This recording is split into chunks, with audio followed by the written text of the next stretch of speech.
Everyone. Hello, everyone. Thank you for attending this seminar.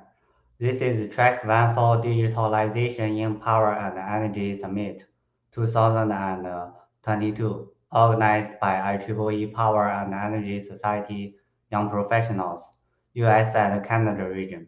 Our guest speakers are Dr. Hao Zhu and Dr. Yichen Zhang. Both of them will introduce the application of machine learning in power systems. Our first speaker is Professor Hao Zhu. She is currently an assistant professor of electrical and computer engineering at the University of Texas at Austin. She is also an associate editor for the IEEE Transactions on Smart Grids. During the presentation, participants can leave questions in the chat box and will be addressed after the presentation of Dr. Zhu. Dr. Zhu, you can start your presentation now. Thank you, Bo. Thanks for inviting me. Good morning, good afternoon, or good evening. Thank you for joining my talk. And today it's a great honor to be at the Young Professional event. Today I will talk about machine learning applications in power system operations. So this is supposed to be an hour-long talk, so I try to condense the materials. And yeah, if you're interested, there will be more details in our paper. So I would like to thank my students as listed here and also funding support. So I think we all have witnessed the influence of artificial intelligence and machine learning in different applications, and also as well as in the electricity grid infrastructure. So this is thanks to the increasing volume of different types of data that we have for the grid. And the question arises regarding how to harness the power of machine learning to tackle the problem-specific challenges, especially with regard to real-time decision-making in power systems. So my goal is to quickly overview the 3 problems that we have worked on in my research group, that we show how to use domain knowledge like power engineering knowledge to better design machine learning models that are physics-informed and risk-aware. The first one is to use topology information of the grid to accelerate the learning speed in large-scale power systems. And the second one is to account for the risk aspects in the learning models, especially for coordinating the grid edge resources. And the last one is using reinforcement learning to manage the dynamical resources in power systems. So I will quickly jump into the first one, which is topology-aware learning in large-scale power systems. The particular application we are looking at is optimal power flow, or OPF, and we all know how it is currently solved. So we have different inputs, like the nodal inputs of every generators, every flexor demand, and then we use a powerful numeric solver and then try to look at outputs. And then if the input changes with varying operating conditions, and then we resolve it again and again. So here's the idea coming up in the last few years. Can we train a neural network in the offline setting so that we can map directly from the input to output using this pre-trained neural net? So this is going to accelerate the computation speed in the real time. And also it can give some more insights on how the OPF input-output relationship would be. So a lot of people have considered using a genetic fully connected neural network. What we want to put forth is this graph learning or graph neural network idea. And the basic idea is that by viewing the power grid as a graph, we can identify the topology-dependent OPF outputs and using the graph neural network to try to learn these outputs. So it becomes very important to identify these topology-dependent OPF outputs. We know that people have used it to predict the PQ, which is the generation dispatch decision. We know that these outputs are not necessarily topology dependent, meaning that if two generators are next to each other, their dispatch decisions may not be very similar. But what kind of OPF outputs are topology dependent? So one natural choice is the locational marginal price, because they depend on these very few congested lines as shown in the top right figure. And if we use the DC OPF formulation, we can identify the locational marginal price, the pi star here, depends on this injection shift factor matrix, which is dependent on the B-bus matrix that contains topology information. The other output is the optimal voltage magnitude. And this is because of the power flow model. If we use the fast decoupled power flow model, the voltage deviation depends on like the Q, the reactive power, also based on the B-bus matrix. So both these two outputs are generated by the A in space of the B-bus matrix, and this is viewed as a graph Laplacian, or it contains the great topology information. And because of that, there are ideal choices for prediction using graph neural network. So these are two real-world LMP map examples, which shows this topology dependency. You can see that there's a strong topology pattern or geographic pattern in these two maps that the LMP output would share in practical systems. So let's just quickly see some results. So we test on these GNN ideas, compare it with the regular fully connected neural network. And then I just want to quickly mention that we also designed this feasibility regularization in order to reduce the line flow limit violations. There are more details in our paper. So we can quickly see that in terms of predicting the LMP, so this is the first figure, and then the second figure is predicting the voltage magnitude. Both GNN and FCNN are very comparable. Okay, the performance are very close. If we use feasibility regularization, so we kind of improve the line flow limit violation. As you can see here, the feasibility regularization can improve the line flow limit by reducing the violation rate. So there's a little bit sacrifice in the prediction performance in some cases. But what is interesting is that when we map from the LMP decision to the generation dispatch, using the GNN solution actually has much better performance compared to the FCNN when we map it to the generation output. We believe this is because the GNN models, as shown here, so this is evaluating the number of parameters in each model, has very few number parameters, and therefore it has a better generalizability performance. So this is very interesting that we can reduce the model complexity by using the topology information and also improve the performance or maintain the prediction performance compared to like a fully connected neural network. So this scalability improvement is very important. So the other aspect we investigate for the GNN or OPF learning is how the neural networks can react to line contingencies, like line outages. So current topology agnostic ones, or the fully connected neural networks, are not able to do it. But if we are able to use the GNN model, it has the fast adaptivity because the topology information is already embedded in the graph neural net.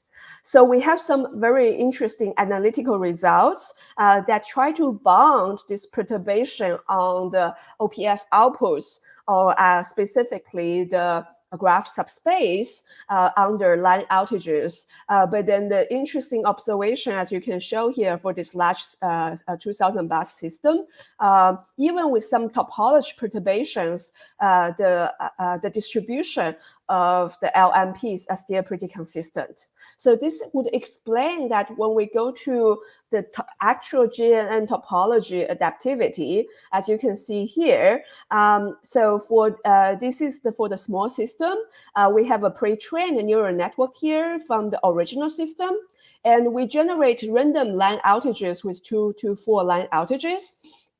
And we immediately test this pre-trained network on each new topology, and their performance in predicting the LMP is still pretty good. After a few iterations of retraining, then it goes to this red performance. It shows that the retraining process is very quick, and also we can very immediately reduce the prediction error, even though the topology has changed from the original system.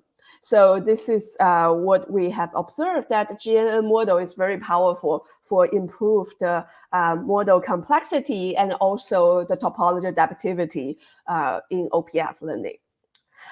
We have used the ideas also for large-scale system in terms of load shedding. I may not have the time to talk about this application, but you can view that optimal load shedding as a special case of ICOPF. So we also use the pre-trained neural network to try to predict the optimal load shedding amount when there's certain topology error.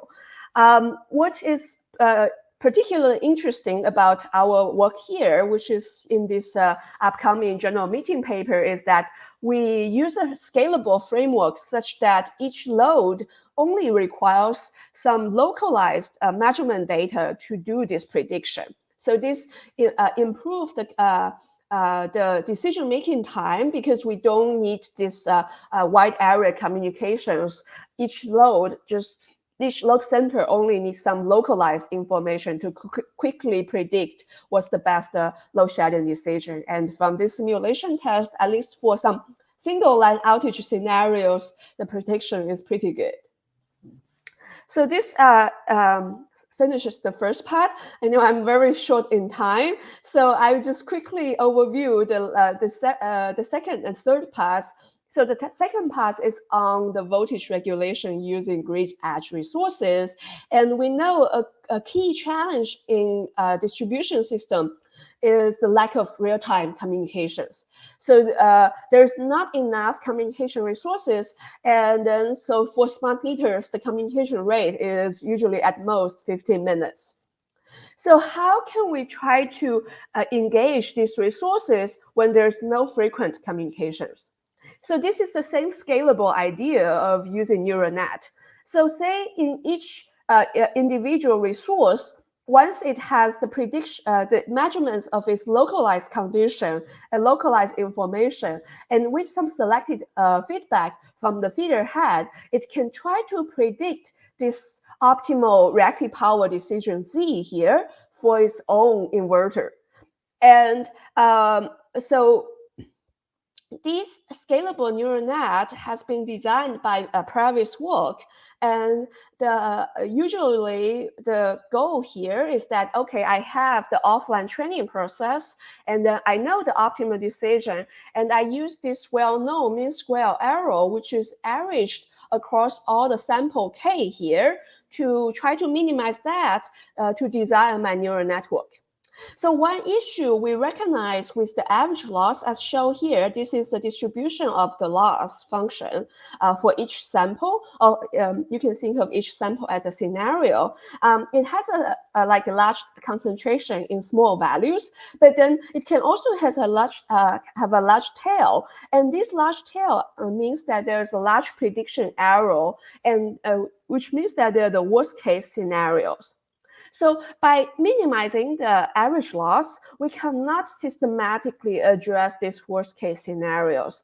So we propose to use this conditional value at risk, which is the average of these worst case samples, to also minimize that in order to improve the performance, the worst case performance. And that's the whole idea of the risk-aware learning approach. So more details are in this paper. And then what we are showing here is that by using this risk module as shown in this blue and the green line here, we can reduce the worst case voltage deviation error to be within 5%. And this is very important for distribution system operations.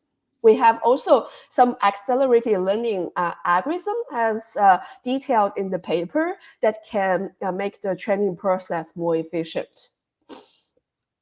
So my last part is on reinforcement learning for dynamic resources. So far I haven't talked about the resource dynamics, but you know that in a lot of contexts, these energy storage or loads or like some external inputs like electricity price or the weather conditions, they have some internal memory, the time memory. So we cannot just train the neural network to do this instantaneous decision making. We have to account for these dynamics. And that's why a lot of times we have to use reinforcement learning for these problems. And the nice tutorial is listed here. But a key challenge is that a lot of these resources are abundant, heterogeneous, and the search space is huge. And we require a very powerful representation for these resources. One work that we look at is electric vehicle charging station. And as you can see that the charging station is trying to decide which vehicle to charge based on their flexibility. So there are random vehicles coming to this charging station with their different demand requests and also their parking time as shown here. And this is a huge dimensionality issue because I have to model every vehicle. And this is a high complexity here. So our question is like how to represent all these varying number of vehicles with their individual states in an efficient manner so we can make the training of RL algorithms more time efficient. So we come up with an aggregation scheme, which is very interesting, that if you look at all these vehicles, so they have different parking times, some of them need 5 times, and some of them needs 2, and then they have different demand requests. Sometimes needs to charge for 3 hours, some of them needs to charge for 2 hours. So, which means that the priority of these vehicles can be captured by this measure, which is called laxity. That is the difference between the parking time and charging time. Okay, so this vehicle parks only for 2 hours and needs 2 hours of charging. Therefore, its laxity is 0, which means it's a very urgent request.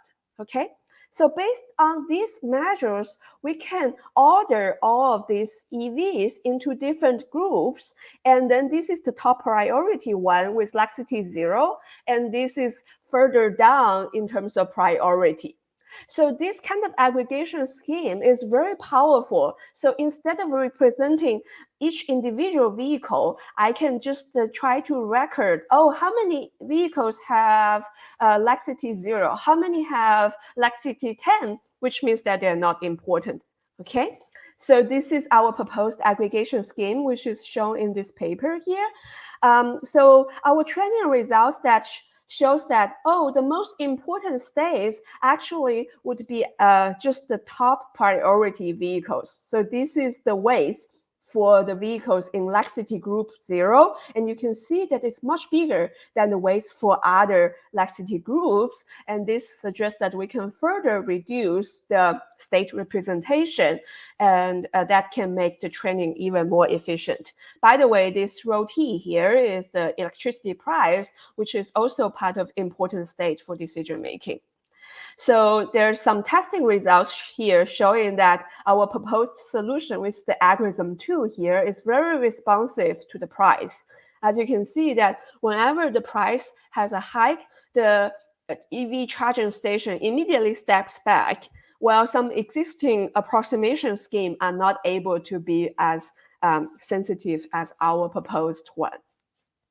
So with that, I conclude the three top problems that we work on. It's a very quick overview, and there are also very interesting future research directions that we are actively exploring now. I encourage you all to go to the list of related work to check out the details of our paper.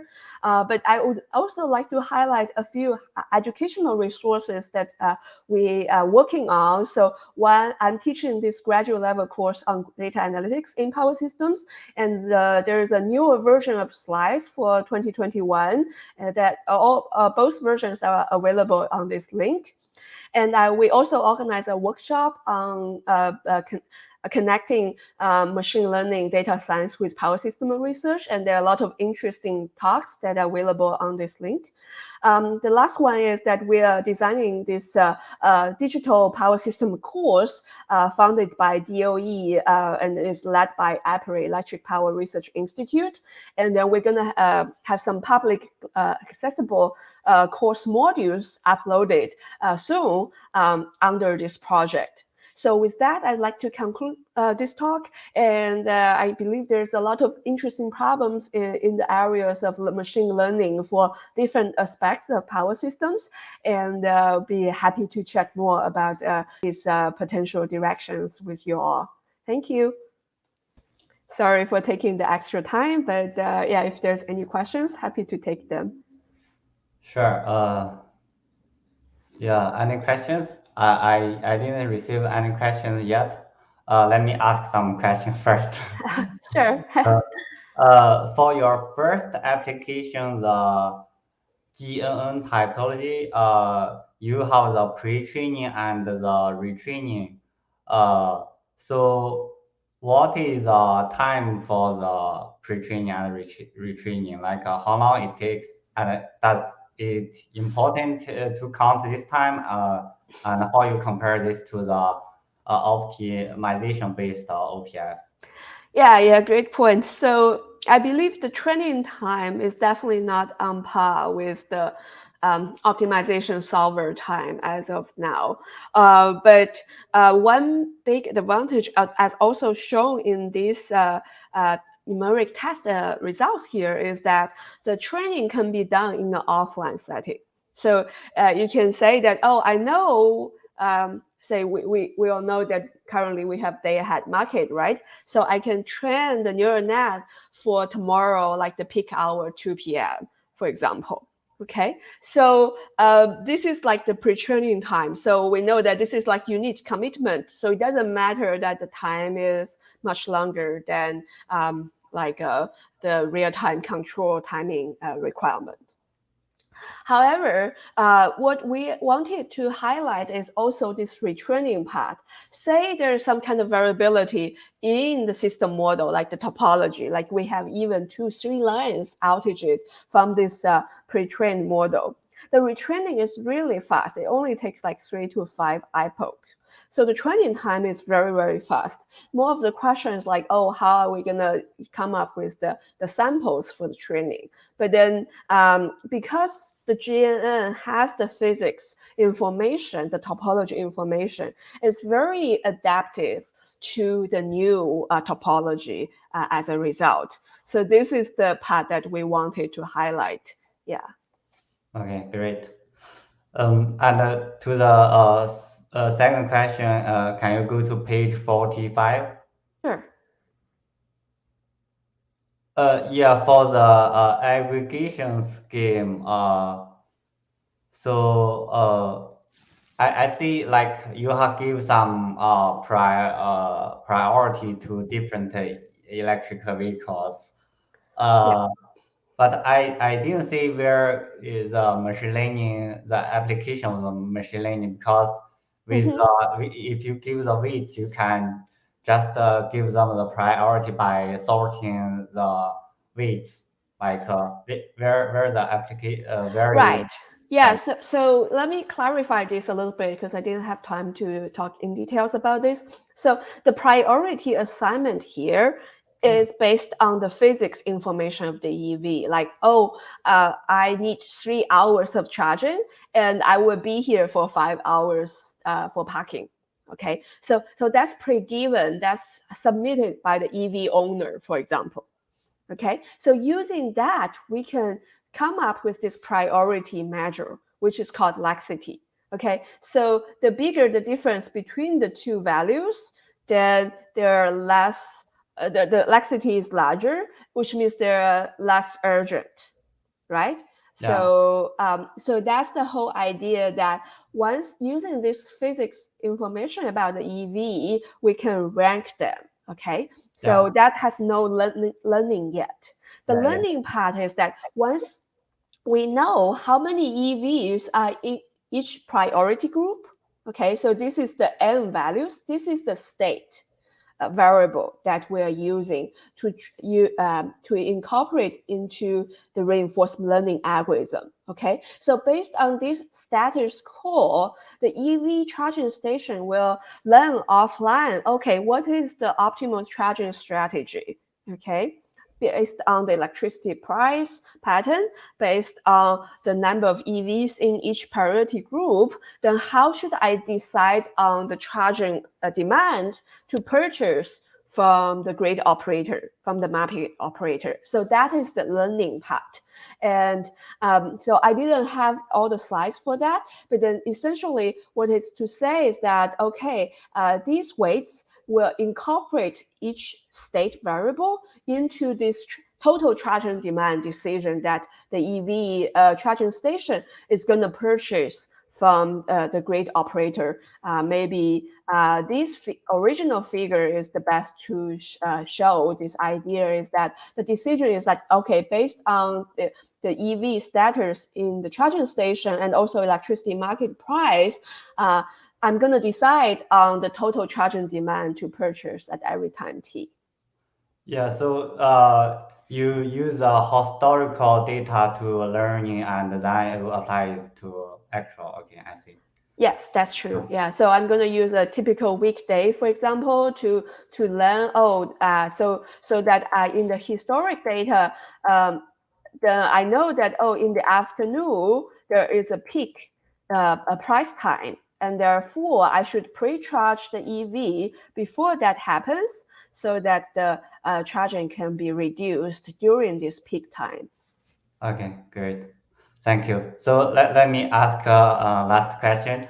You have the three applications of machine learning in your research group you present today. Which one you think it is mature and can be used directly in the industry, and which is Yeah, good question. Yeah. So I think that question would be the companion question to your question is that which part in the electricity sector has less existing models and has more needs for data-driven solutions. yeah, Right. So from my perspective, I think the last one, where we see when we move more and more to the edge of the grid, instead of staying in the large scale high voltage grid, when we move towards more of the edge, we have less knowledge on the models. So for example, what is like the EV arriving pattern itself can be hard to capture. There are existing data sets, for example, but then you still need to come up with some statistical model to implement like model-based solutions. Well, by relying this data directly, we can use like RL for data-driven solutions. So in my view, I think more towards the edge, we have less knowledge about the accurate models, or like the models are less accurate.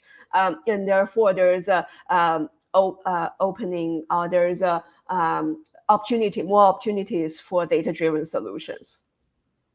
Okay, great. Thank you for the presentation. Yeah, great question, by the way. Yeah. Thank you, Dr. Thank you. Yeah.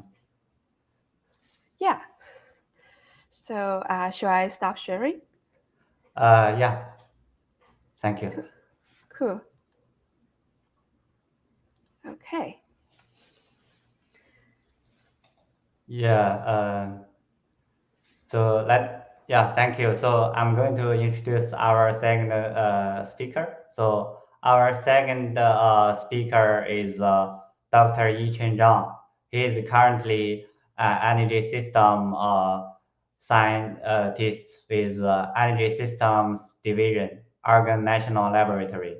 He is also co-chairing the IEEE Task Force on Flexible Grid Interactive Efficient Buildings to enhance electric service resilience. Dr. Zhang, you can start your presentation now.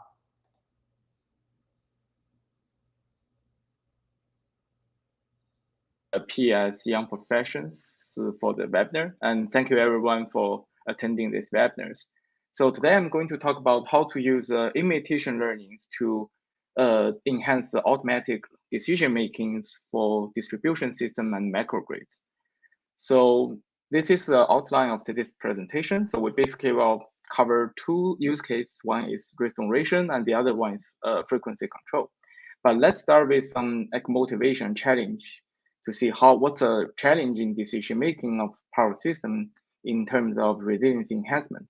So this is a real event in UK in 2019. So actually there's a lightning fault around this area and causing oscillations of the voltage. And eventually we have a large scale embedded generator outage and eventually caused like about 1 million customer outage because of the under frequency load shedding. So recently we also observed similar events in Argonne and other areas where we have a lot of renewables and they are actually very vulnerable to be tripped if we have some disturbance in the system. So if we look at the restorations after the disturbance, so we can see that the average outage per customer is about 30 minutes in this case, which I think is indicating that currently in power system, we don't have sufficient self-healing capabilities in distribution system. So one way to improve this is to prepare the microgrid for event trigger ending. So basically we can consider the under frequency load shedding in terms of distribution system is more like an event trigger.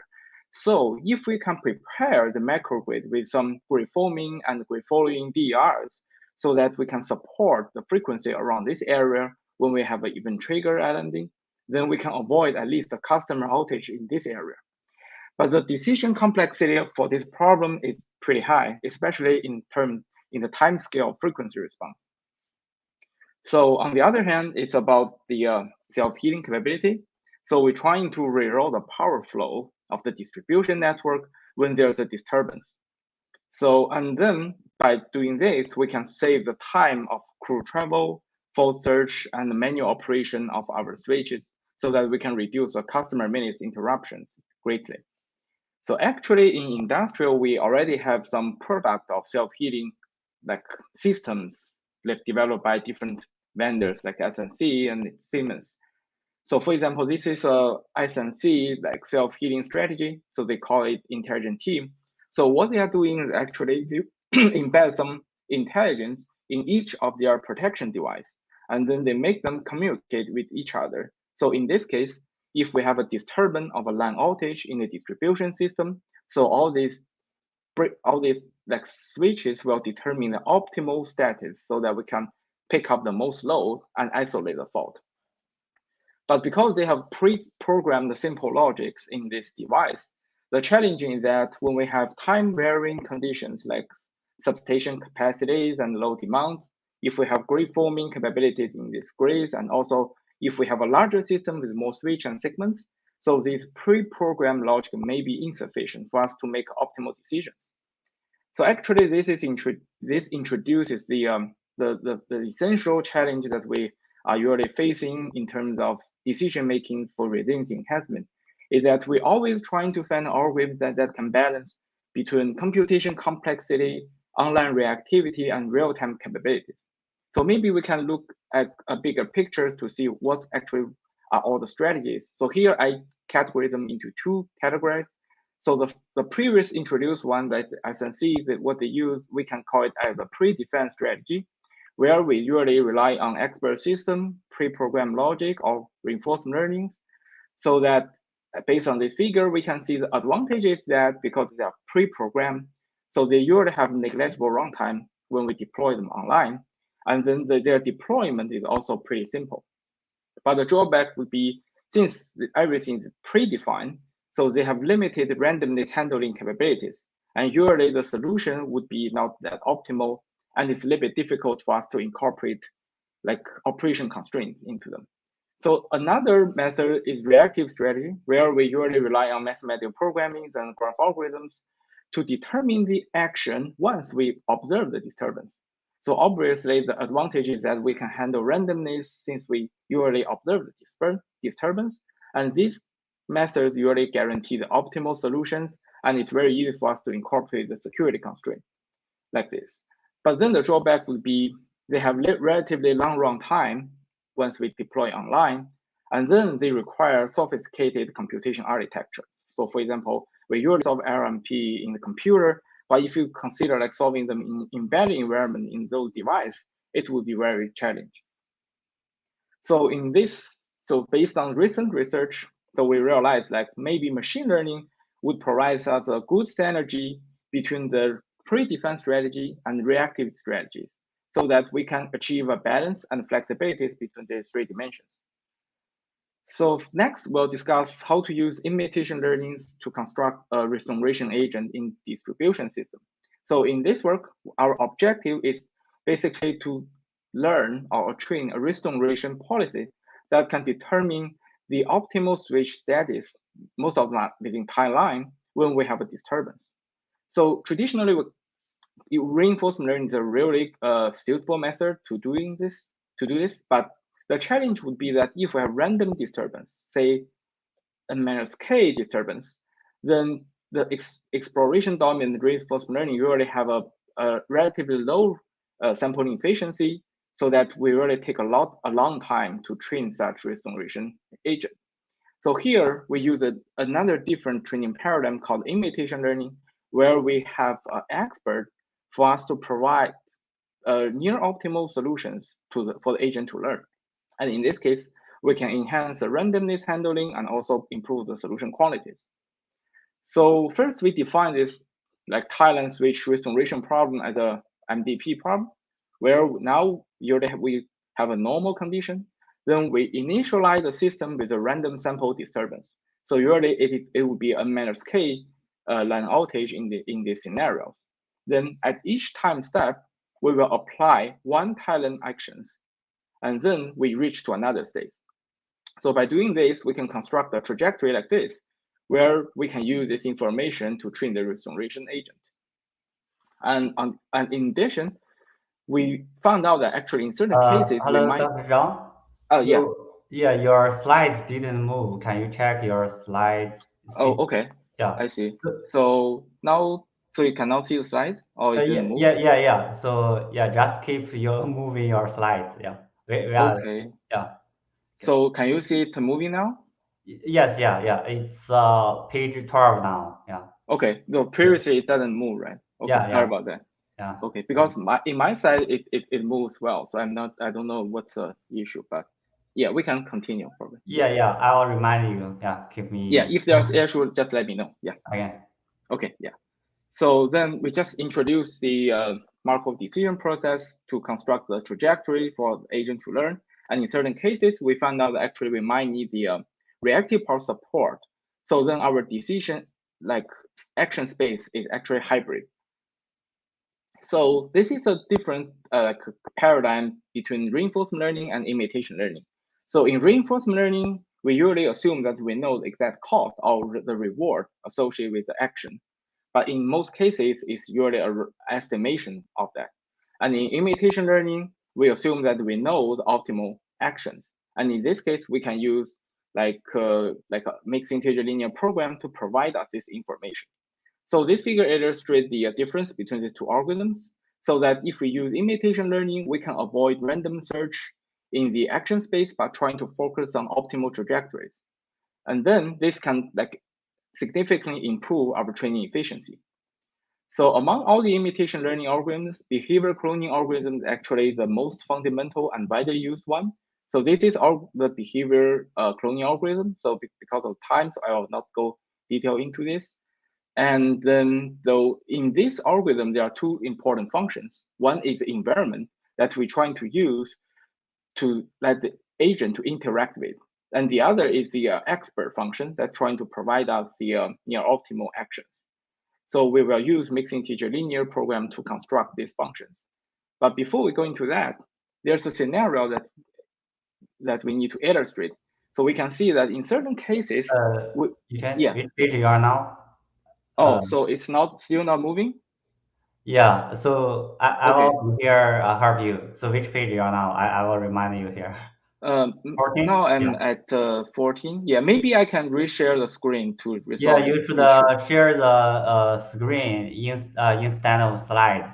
Okay, I see. Yeah, sorry about that. So I'll share the screen.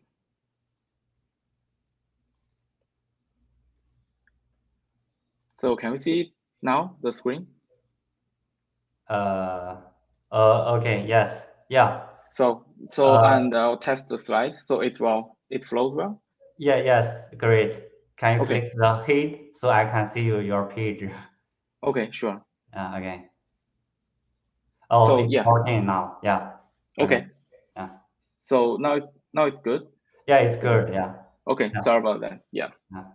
So and then this is a scenario that under certain cases we will have a significant long line, and at the end of this line, like the voltage could be significantly low. So although in those nodes are connected, the load on this node cannot be picked up during the voltage because of the voltage violations.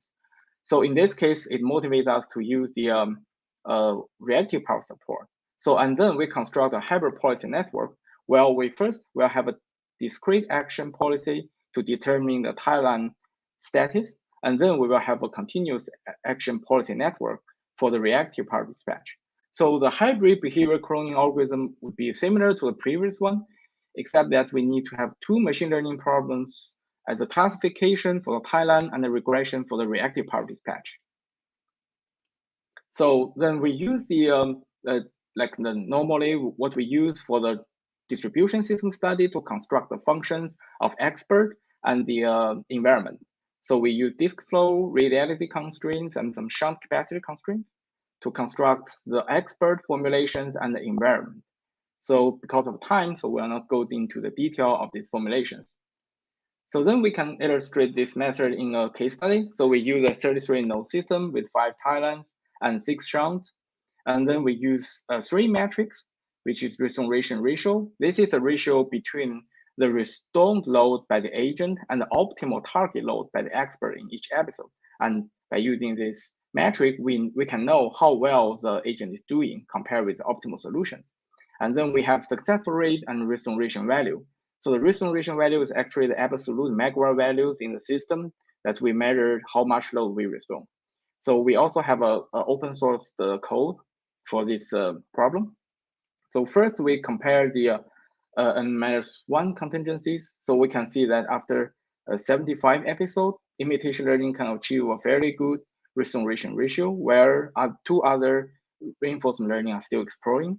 And in terms of N-5, the imitation learning has a better performance as expected, because we think when the problem become more complicated, the imitation learning should doing better than reinforcement learning in this case.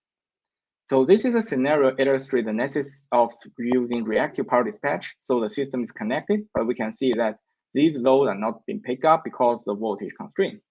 So then if we look at hybrid policy, we can see that under this both case, in terms of risk successful rate, the imitation the behavior standalone behavior cloning method doing better than the hybrid policy network because that the timeline switch actually is a simple task. But if we're looking at the absolute value, we can see that with reactive power support, we can always restore more load in this case. So next we'll discuss about the control application for the imitation learning. So as previously mentioned, to avoid under-frequency load shedding, we can prepare the microgrid for event trigger islanding. So the general solution would be using a numerical optimal control method to determine preventively all the DER's output under contingency. But because of the computation complexity, we have to configure our decision-making paradigm into a 2-level structure where our computation will calculate the signal preventively ahead of any event and then store the signal locally in those actuators. And then this signal will be applied once we observe like contingencies. So the question would be, with the imitation learning, can we simplify the structure by letting the agent to learn the solution of the numerical optimal control? If this is successful, then we can simplify our two-level structure into a simple feedback control structure that will have a neural network in the loop.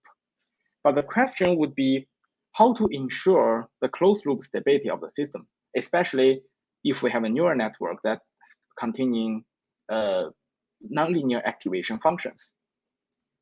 So we first try the linear feedback control, and turn out to be that if we want to do this regression and at the same time ensure the stability, we have to use a Kalman constraint. So this is a problem of training a linear feedback control with closed loop stability. So basically we can see it's a constraint optimization.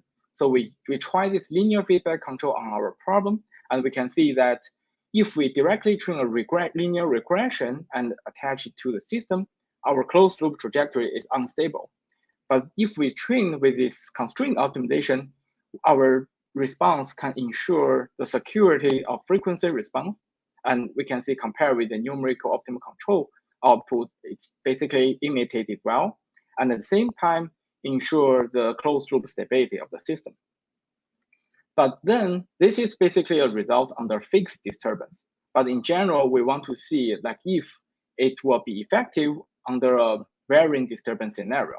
And turn out that linear feedback control has insufficient representation power to do this task. Because essentially what we are doing here is that we are incorporating a disturbance estimation and the optimal control as an end-to-end policy. And obviously like linear feedback control is not sufficient for this task. So then we turn into a neural feedback control. But as we previously mentioned, the key challenge is how to ensure the closed loop stability of the system. So our objective is to find this Lyapunov function when we have a neural feedback control in the system.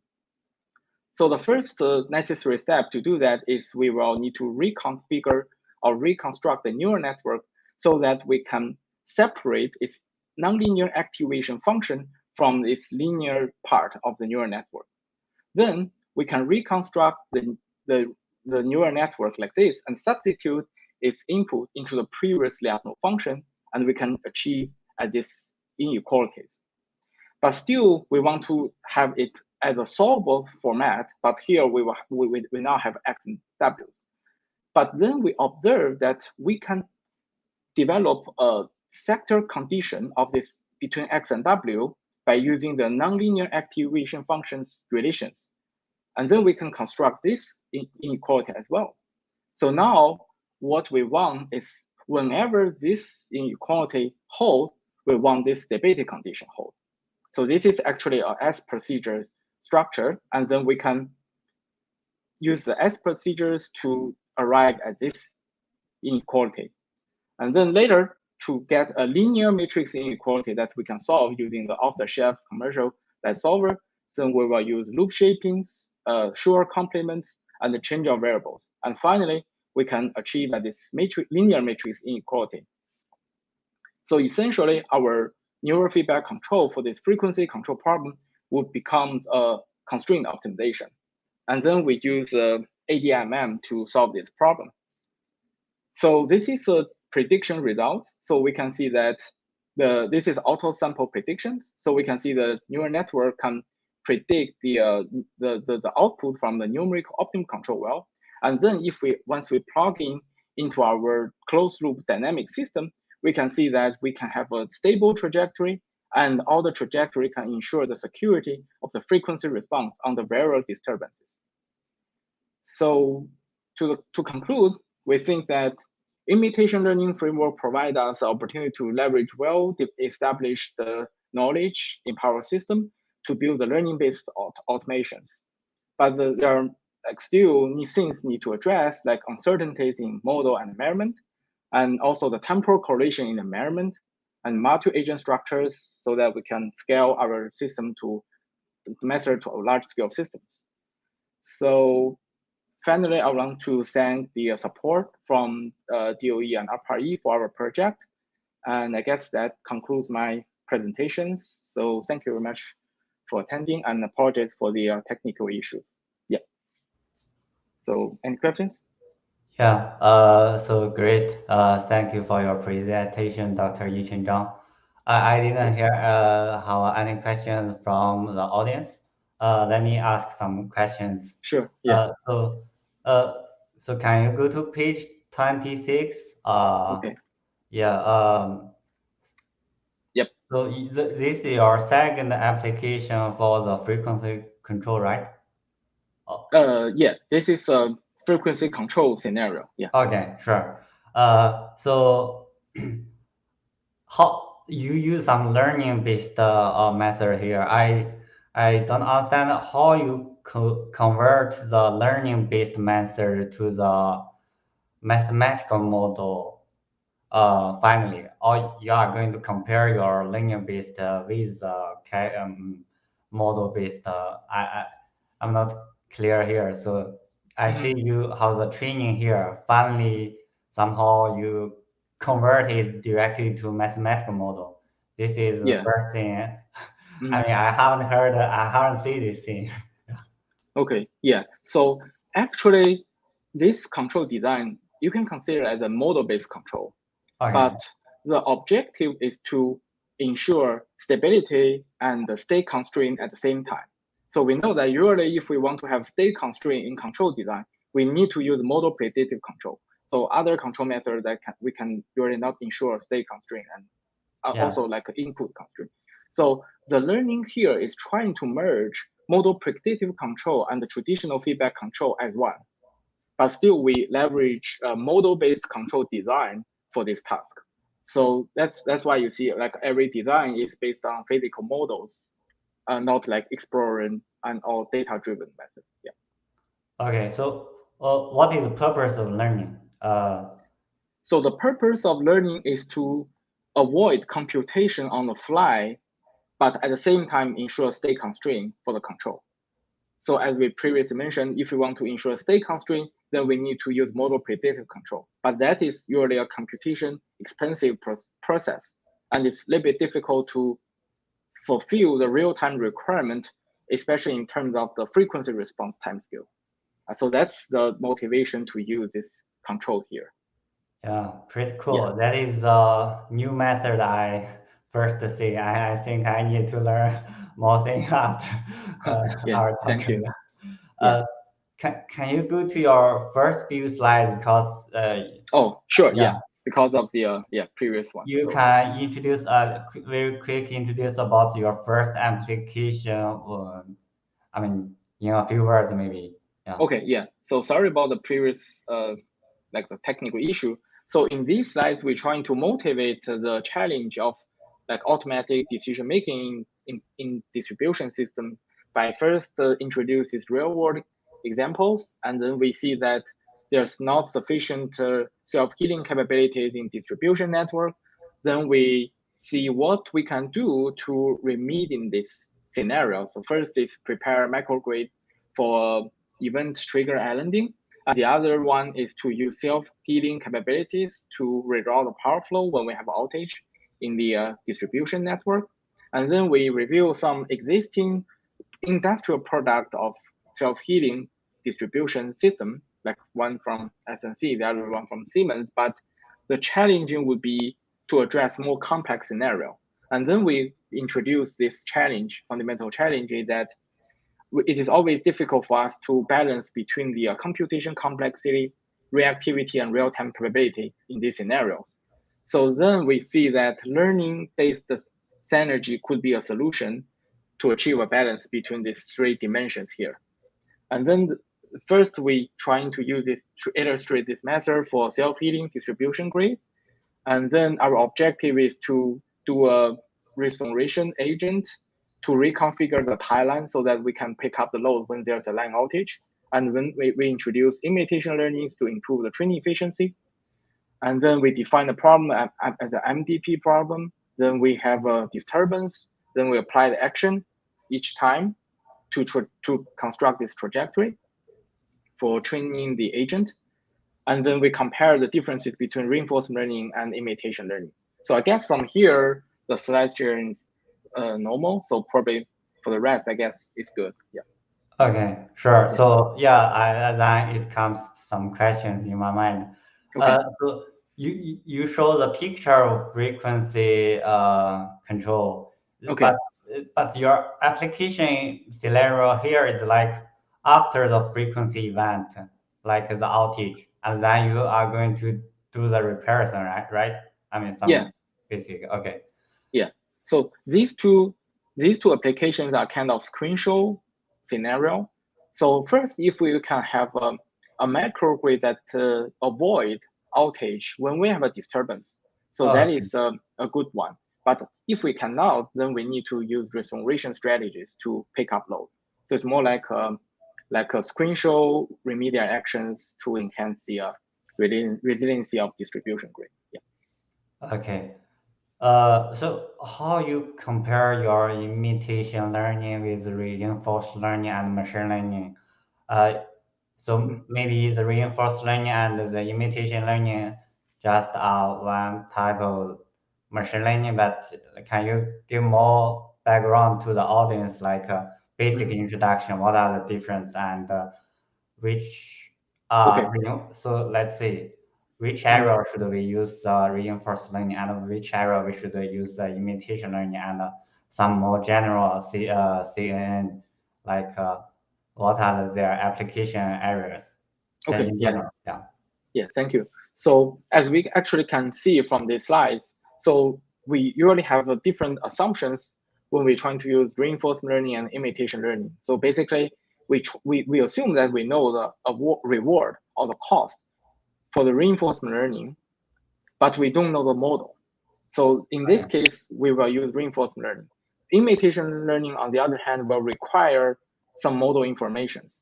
So, but in most power system cases, I think we have high fidelity models for power system operators to rely on.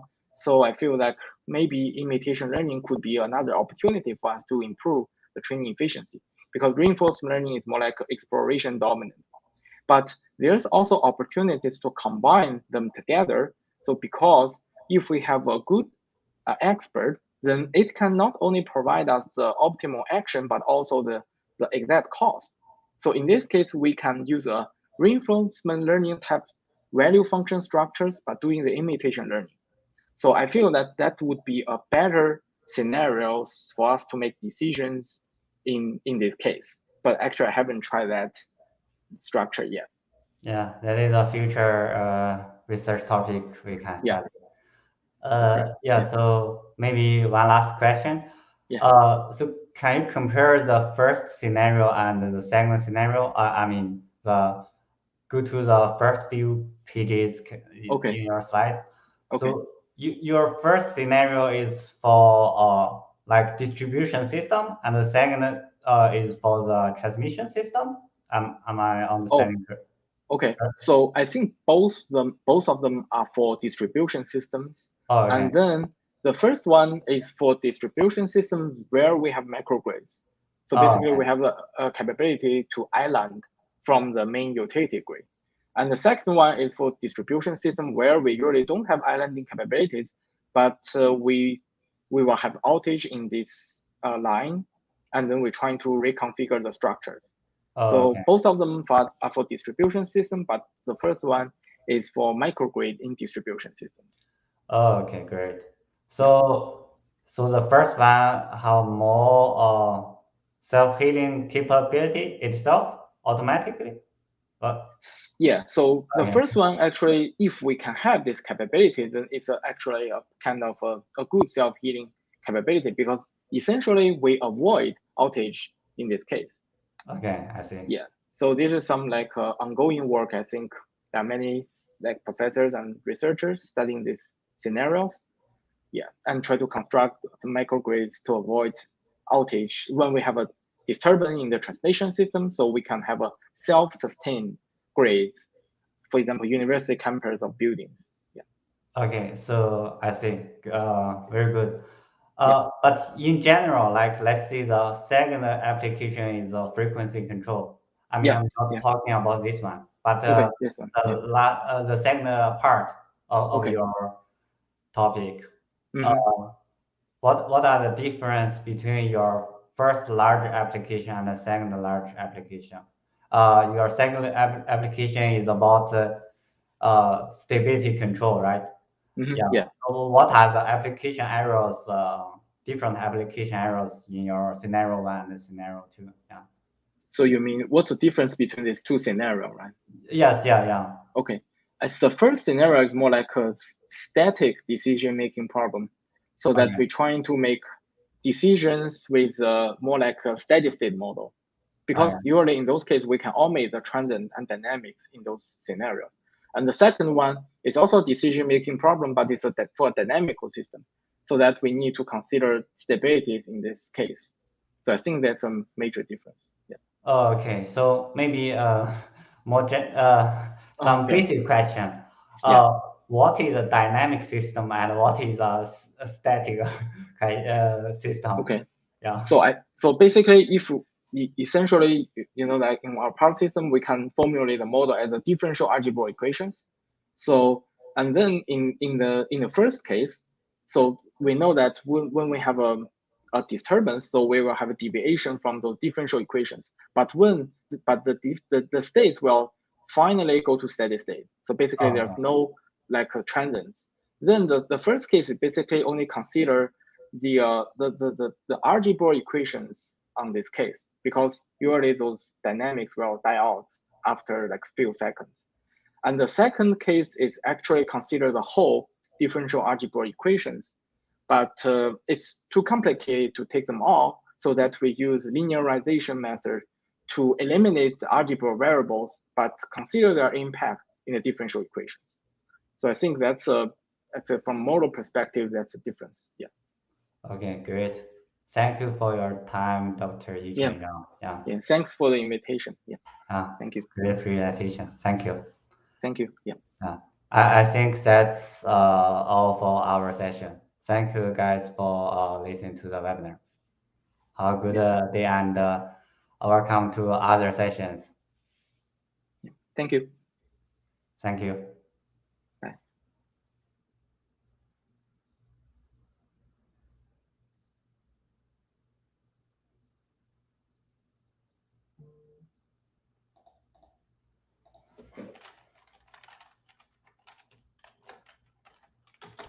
Hello, Bo, can you hear me? Yeah. Okay, yes. Okay, so we are done here now. Are we? Okay, great. Yeah, so we finished.